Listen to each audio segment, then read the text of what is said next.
할렐루야. 아멘. 우리 서로 바라보면서 이렇게 인사 한번 나눴으면 좋겠습니다. 주님의 이름으로 사랑합니다. 사랑합니다. 한 번만 더 인사 나눌까요? 우리에게는 변화의 능력이 필요합니다.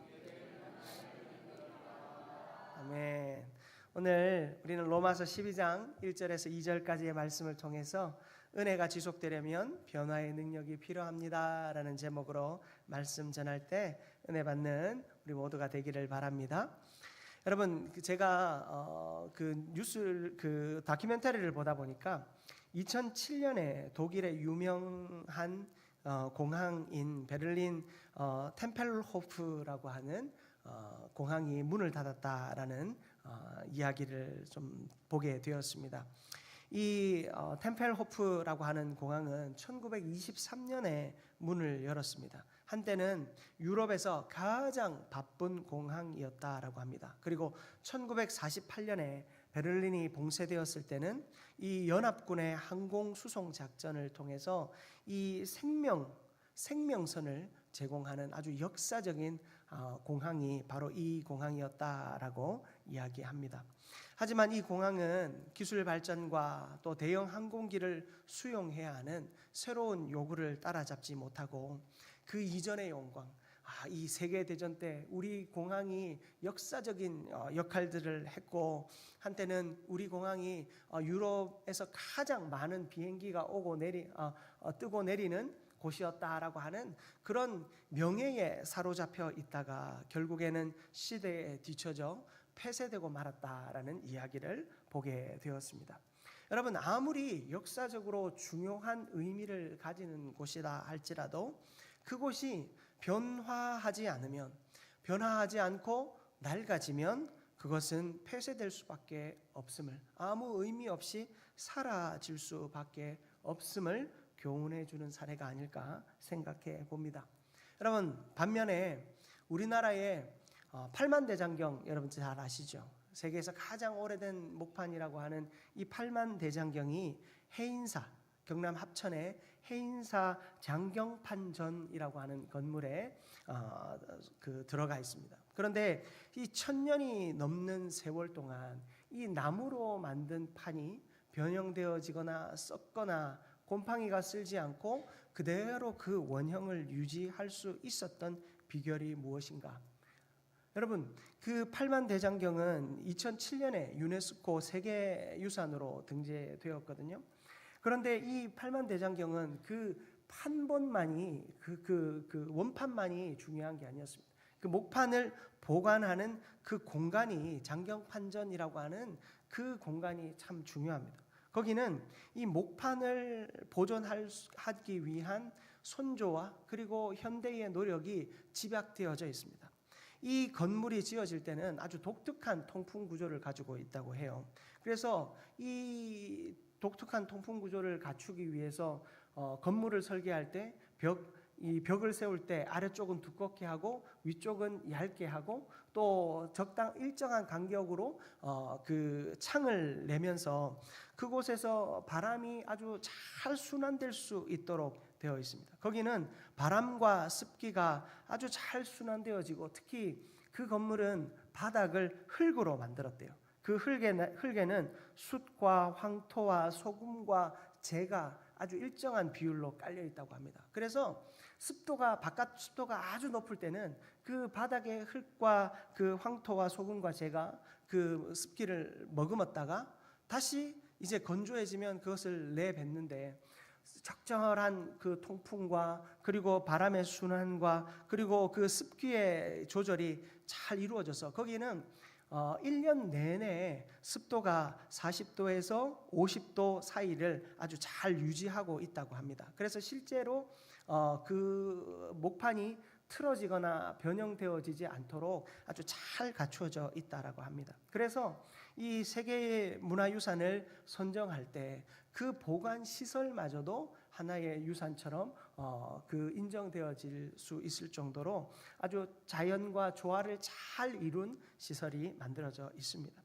여러분, 아무리 좋은 또 위대한 목판이 거기에 있다 할지라도 그것을 보존할 수 있는 선조와 그리고 현대의 그런 노력과 어떤 기술과 연구가 집약되어져 오늘까지 내려오므로 여러분 그것이 잘 보존되었고 잘 보존되어진 것이 문화적 유산으로서의 어떤 가치를 인정받을 수 있게 되는 것입니다.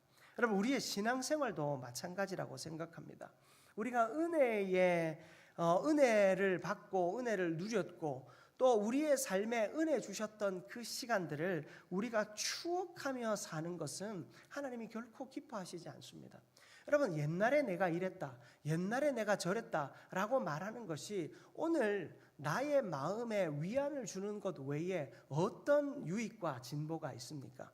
옛날에 그러했다라는 것은 사실 아무 의미가 없습니다. 왜냐하면 그 이전 것을 추억한다라는 것은 그 이전 것을 잊어버렸다라는 이야기가 되기 때문입니다. 이전 것을 지켜가는 것은 너무나도 중요합니다. 이전 것을 잘 지켜가는 것, 하나님이 나에게 은혜를 주셨던 것을 잘 지켜가는 것은 너무나도 중요합니다. 여러분 오늘 선교 보고를 했는데요, 선교팀이 정말로 여러분에게는 말할 수 없을 만큼의 놀라운 은혜의 경험들을 했습니다. 아마 우리가 경험한 것들을 다 얘기하면 내년부터는 단기 선교 가지 말라고 이야기할 정도로 큰 어려움들도 겪습니다. 그러나 그 어려움들이 어려움이 되지 않는 이유는 우리 팀장이 고백한 것처럼 여러분 이 속에 우리가 그 사역을 감당하는 것이 아니라 하나님의 의지 속에, 하나님의 시간 속에, 하나님의 순리 속에 그 모든 것이 진행되었고 우리는 끊임없이 무엇을 확인합니까? 하나님의 살아계심을 확인했다라는 겁니다. 하나님이 그 역사를 이끌고 계시는구나. 우리가 아무리 많이 준비를 했고 철저하게 준비했다 할지라도 하나님이 손 하나 까딱하시면 모든 것이 틀어질 수 있는 상황이지만 그 상황 속에서 인간적인 생각에는 위기로 받아들였던 것이 하나님의 가장 완벽한 섭리였고 시간이었음을 우리는 고백할 수 있게 되었습니다. 여러분 우리가 하나님 안에서 지난날에 누렸던 은혜를 그저 추억하는 존재가 아니라 그 지난날 주셨던 은혜의 교훈을 오늘날에도 충분히 내 삶을 통하여 녹여낼 수 있는 저와 여러분들 되기를 축복합니다. 여러분 은혜가 그저 은혜의 기억으로 끝나지 않기 위해서 우리에게 필요한 것은 지속적인 변화입니다. 내가 그 은혜 받은 자로서 그 합당한 변화가 계속해서 일어나야 하는 것입니다.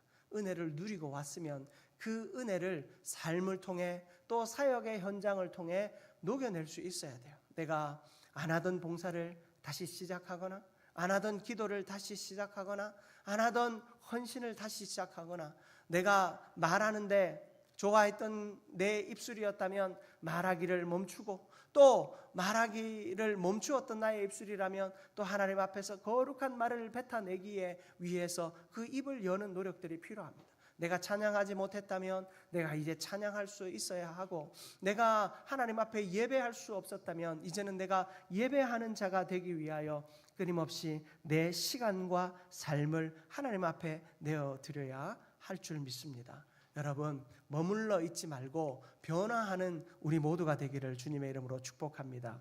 여러분 첫 번째로 우리가 살펴볼 것은 은혜를 지속하려면 우리가 감정에 의존하지 말고 변화의 능력을 붙잡아야 한다라는 사실입니다. 여러분 로마서 12장 2절입니다. 여러분 오늘 주보에 보시면 제가 요절을 지난주 요절을 제가 수정하지 못했습니다. 죄송합니다. 여러분 오늘 요절은 뭐냐면 로마서 12장 2절입니다. 로마서 12장 2절 다음 주 주보에다가 한 번 더 기록해 드리겠습니다. 로마서 12장 2절 오늘 읽은 본문인데요. 우리 같이 화면을 보면서 한번 봉독합니다. 너희는 이 세대를 본받지 말고 오직 마음을 새롭게 함으로 변화를 받아 하나님의 선하시고 기뻐하시고 온전하신 뜻이 무엇인지 분별하도록 하라. 아멘. 여러분 이 세대를 본받지 말고 마음을 새롭게 함으로 변화를 받으라라고 이야기합니다. 여러분 은혜를 받은 순간의 감정의 기쁨을 우리가 의지해서는 안 된다라는 거예요. 야 그때 하나님이 내 마음에 얼마나 뜨거움을 주셨는데, 여러분 그 감정에 우리가 의지해서는 안 되는 것입니다. 내가 뛰고 즐거워하고 행복하고 그 찬양하는데 거기에 머물러서는 안 된다는 거예요. 우리에게 그 신앙의 경험들이 필요합니다. 은혜 받는 경험들이 필요합니다. 그래서 제가 이번 올해는 주일학교 아이들이 그 은혜를 경험할 수 있도록 또래들이 예배하는 공동체를 방문하게 하고 또래들이 예배하는 그 집회에 방문하도록 우리 주일학교 교역자들에게 요청했어요.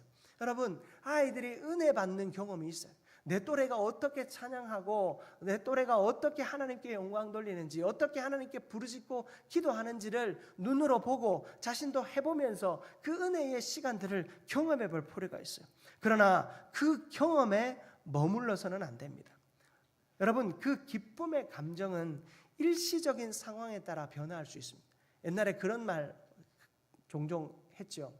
우리가 부흥회 같은데 집회 같은데 하고 집에 돌아가다가 남편하고 싸워가지고 은혜 다 쏟았다. 그런 표현들 많이 했었습니다. 은혜를 쏟았다라는 것은 무엇을 의미하겠습니까? 내가 감정에 치우쳐 있었다는 거예요. 여러분, 은혜는 내가 남편이랑 싸우든 아내랑 싸우든 애들이랑 싸우든 사실 상관없는 거예요. 싸움의 감정은 일시적인 거거든요. 근데 은혜의 감정이 일시적이니까 그 싸움의 감정에 어떻게 해요? 휘발리는 거잖아요. 그래서 은혜를 까먹었다라고 하는 것은 내가 은혜를 어떻게 보면 잘못 받았거나 아니면 이 받은 은혜에 대하여 오해하고 있었다는 거예요. 여러분, 우리가 감정에 휘둘리지 않고 그 은혜를 내 삶에 녹여내는 것이 그 은혜의 시간에서부터 시작되어져야 합니다. 그리고 그 은혜를 받은 자는 나 스스로 변화되어지고자 하는 욕구가 생겨납니다.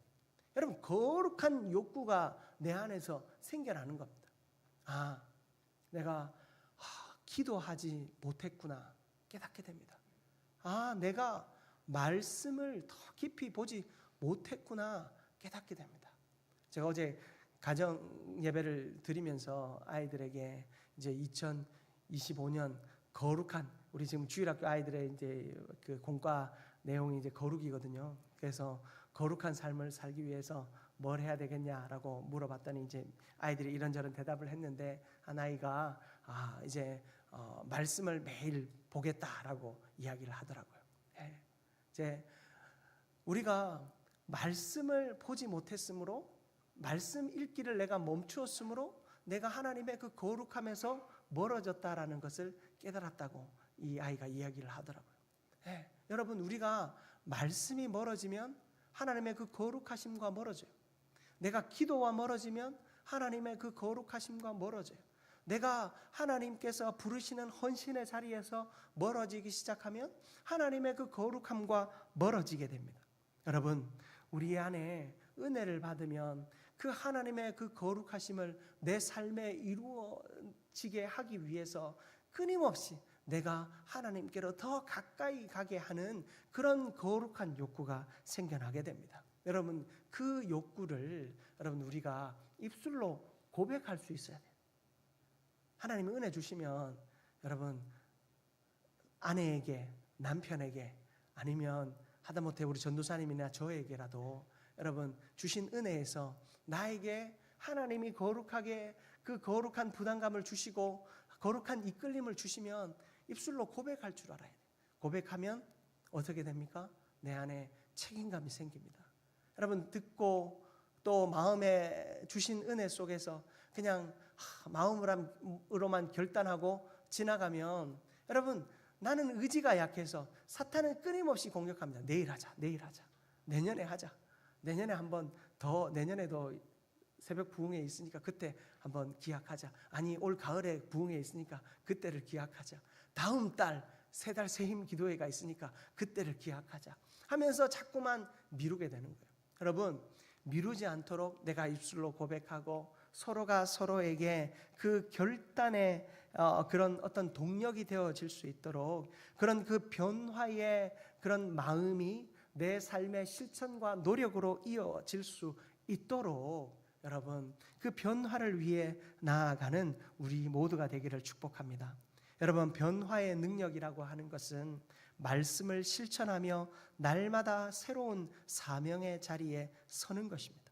여러분, 변화의 능력은 하나님 어려운 것이 아닙니다. 여러분, 변화의 능력은 말씀을 실천하는 노력이요, 그리고 내가 새로운 사명의 자리에 늘 서야 하는 것입니다.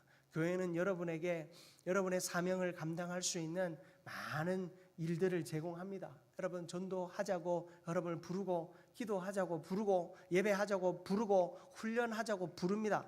여러분, 2월 첫째 주부터 또 중보기도 학교 하려고 합니다. 여러분, 우리가 그 사역들에서 계속해서 여러분들이 그 변화의 노력에 동참할 수 있고, 또 여러분이 변화하고자 하는 그 마음을 여러분들 흐려지거나 지치거나 넘어지지 않게 하기 위해서 교회가 많은 프로그램들을 여러분들에게 제안합니다. 여러분, 그런 것들에 동참하십시오. 여러분, 동참하시면 내 속에 그 작은 결단의 씨앗이 열매를 맺을 줄 믿습니다. 꼭 하나님께서 우리를 부르시는 자리에 멈추지 말고 나아오는 우리 모두가 되기를 주님의 이름으로 축복합니다. 아멘. 한 번만 더 묻겠습니다. 지금 한 3분의 1 정도 대답하신 것 같은데, 축복의 자리로 나오시기를 주님의 이름으로 축원합니다. 아멘. 감사합니다. 여러분, 마태복음 25장 24절에서 30절 말씀이에요. 우리 좀 기니까 두 절이죠. 24절, 25절 두 절만 읽겠습니다. 우리 같이 합독합니다. 한 달란트 받았던 자는 와서 이르되, 주인이여, 당신은 곧 굳은 사람이라 심지 않은 데서 거두고 해치지 않은 데서 모으는 줄을 내가 알았으므로 두려워하여 나가서 당신의 달란트를 땅에 감추어 두었나이다.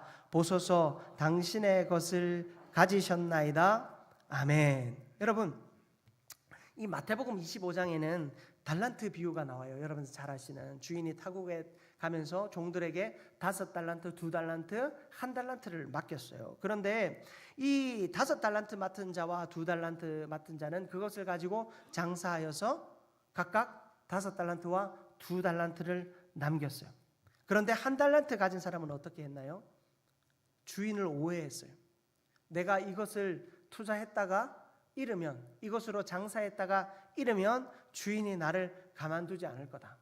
주인은 구두쇠와 같은 사람이고, 그리고 이 주인은 불로소득을 얻는 사람이고, 사람을 속여서 뭔가를 얻는 사람일 거다. 그래서 나에게 1달란트 줘놓고 나중에 나에게 2달란트, 3달란트 달라고 할 사람이다.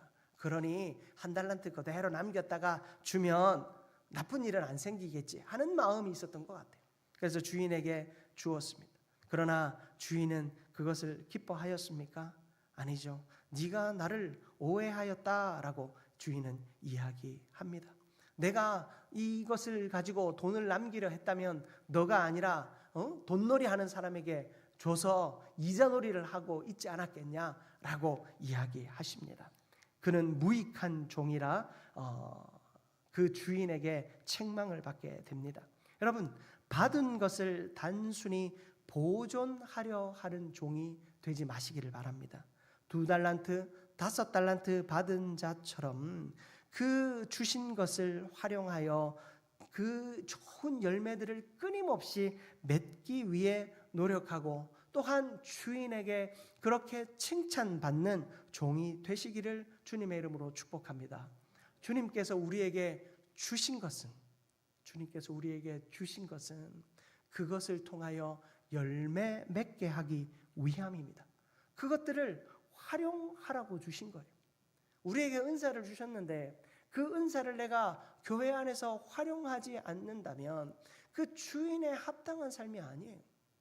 내가 구원받았는데 예수를 구주로 믿고 내가 죽었어요. 천국에 나아가요. 하나님이 나에게 많은 달란트 주셨는데 그 달란트 하나도 쓰지 못한 채 천국에 가요. 하나님 앞에 얼마나 부끄럽겠어요. 하나님이 우리를 부르신 우리에게 달란트를 주셨으면 그 달란트를 잘 활용할 수 있는 저와 여러분들 되시기를 바랍니다. 그 달란트를 활용해야 여러분의 삶이 은혜에 머물러 있지 않게 되는 겁니다. 머물러 있는 자는 썩어져 가고 퇴보해 갈 수밖에 없습니다. 여러분, 주신 달란트를 사용하여서 주의 영광을 위해 성장하는 저와 여러분들 되시기를 주님의 이름으로 축복합니다. 두 번째로 변화의 능력은 새로움과 도전에 대한 두려움을 극복할 때 발휘될 수 있습니다. 새로움과 도전에 대한 두려움을 극복할 때 발휘될 수 있는 것입니다. 여러분, 우리 읽은 본문 1절 말씀을 다시 한번 합독하기를 원합니다. 본문 1절입니다.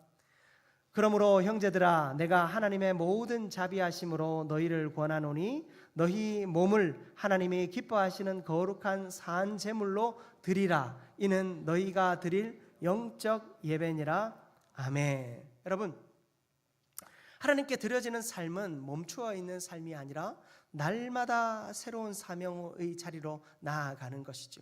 그런데 그 변화에 대한 두려움 때문에 사람들은 새로운 일을 시도하지 못하고 환경의 변화를 거부합니다. 그런 두려움에 빠져 있는 우리에게 하나님이 믿음을 요구하고 계십니다.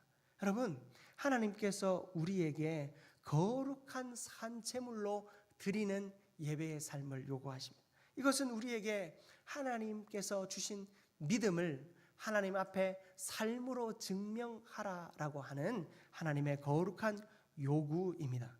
여러분, 빌립보서 3장 13절에서 14절 말씀이에요. 우리 같이 한번 합독합니다. 형제들아, 나는 아직 내가 잡은 줄로 여기지 아니하고 오직 한 일, 즉 뒤에 있는 것은 잊어버리고 앞에 있는 것을 잡으려고 표대를 향하여 그리스도 예수 안에서 하나님이 위에서 부르신 부름의 상을 위하여 달려가노라. 아멘. 여러분, 우리는요 아직 완성된 자가 아닙니다. 우리는 무언가를 잡은 자가 아니에요. 내 손에 무언가 잡힌 듯 하지만 그 잡힌 것은 내가 더 나아가게 하시는 하나님의 도구예요.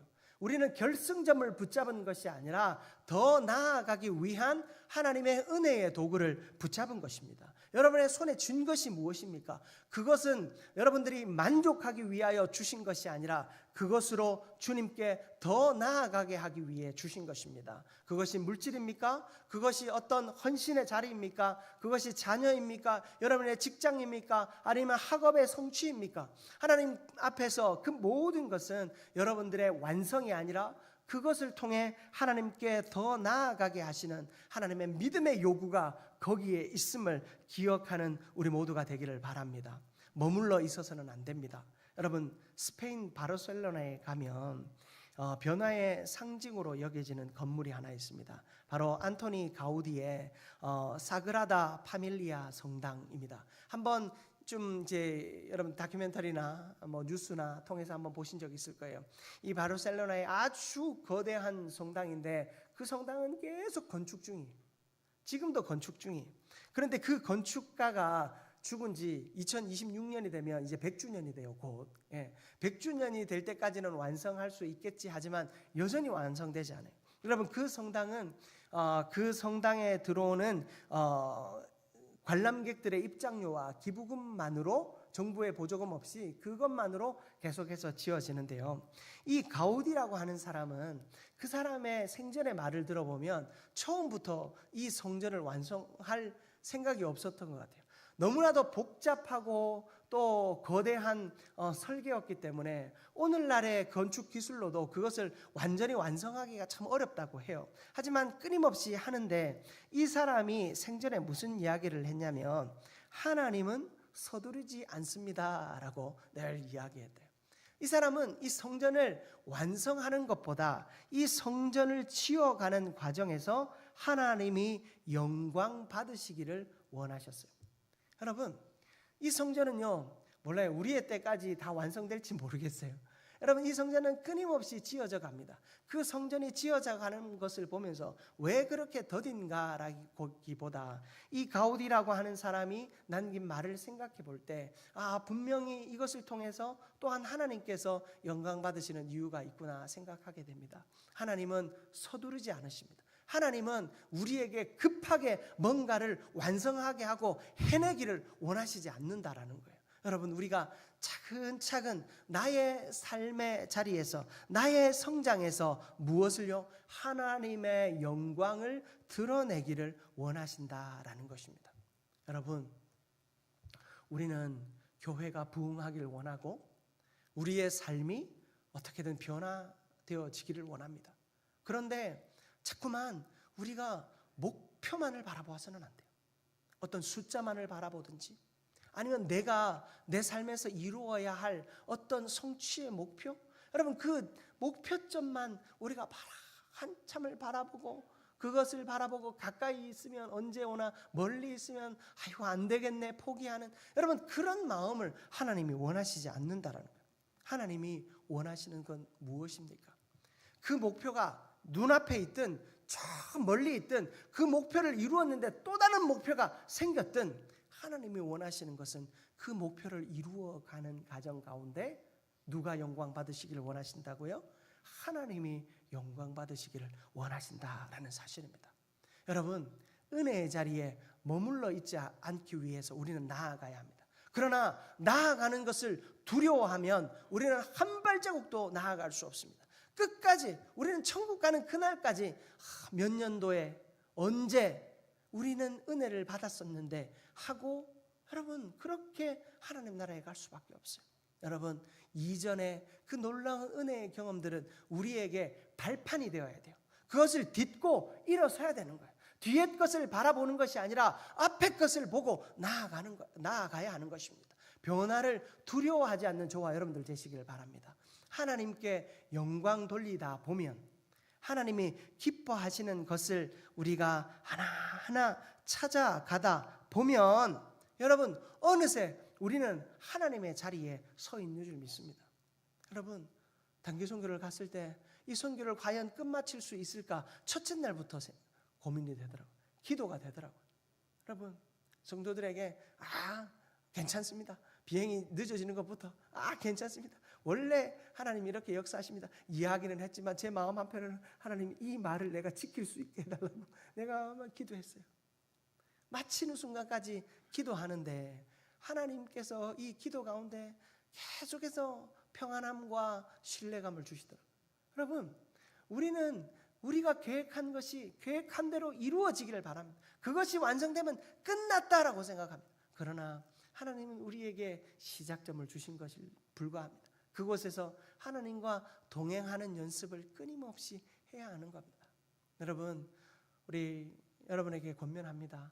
단기 선교를 안 가보신 분들은 한번 꼭 가보십시오. 선교를 준비하고 또 선교가 실행되어지고 또 내가 돌아온 삶의 자리를 통해서 우리는 신앙의 순수성을 발견하고 여전히 살아계신 하나님을 발견하고 그리고 여전히 나를 받으시기를 원하시는 하나님을 분명히 발견하게 될 줄 믿습니다. 여러분 우리 안에 우리 팀에서 이 선교 은혜를 나누면서 한 지체가 이런 이야기를 하더라고요. 선교에 중독될 것 같아요 라고 이야기를 했어요. 여러분 저는 그 말이 마음에 깊이 와닿더라고요. 여러분 선교에 중독된다는 건 이 행위에 중독된다는 것이 아니겠죠. 이 선교를 통해서 하나님이 나에게 내가 다른 때 만나지 못한 은혜들을 주시고 그 은혜의 지속에 대한 갈망이 그에게 있다라는 거죠. 여러분 우리 안에 은혜가 지속되어질 것을 갈망하는 믿음이 있습니다. 그래서 예배 때마다 우리가 나와서 기도하고 열심히 헌신하고 봉사하고 충성하지요. 그런데 그 은혜의 갈망, 그 거룩한 하나님의 동기부여들이 우리에게 식어지지 않기 위해서 우리는 더 기쁨으로 주의 일을 위하여 힘써 나아가야 할 줄 믿습니다. 여러분 이전 영광에 머무르지 말고 앞으로 하나님이 하실 일들을 기대하는 우리 모두가 되시기를 바랍니다. 2025년 여러분 작심삼일이라는 말이 있습니다. 다행히 3일은 지났습니다.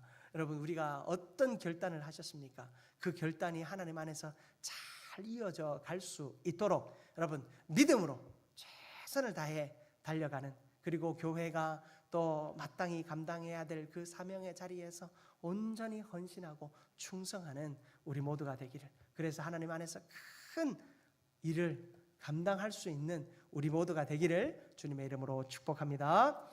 이 시간 제가 잠깐 기도하겠습니다. 하나님 아버지 감사합니다. 우리 가운데 은혜 주시고 능력 주심에 감사합니다. 하나님 우리에게 은혜 주셨는데 그 주신 은혜와 하나님, 내가 그 은혜의 감정 속에 살아가고 있지는 않습니까? 그 은혜가 새로운 발판임을 기억하게 하시고, 하나님은 그 은혜가 나의 성장의 과정임을 기억하게 하여 주시어서 최선을 다해 변화되어지며 새로워지는 우리가 되게 하여 주옵소서. 그렇게 우리를 온전히 사용하실 주님을 기대하며 예수 그리스도의 이름으로 축복하며 기도드립니다. 아멘.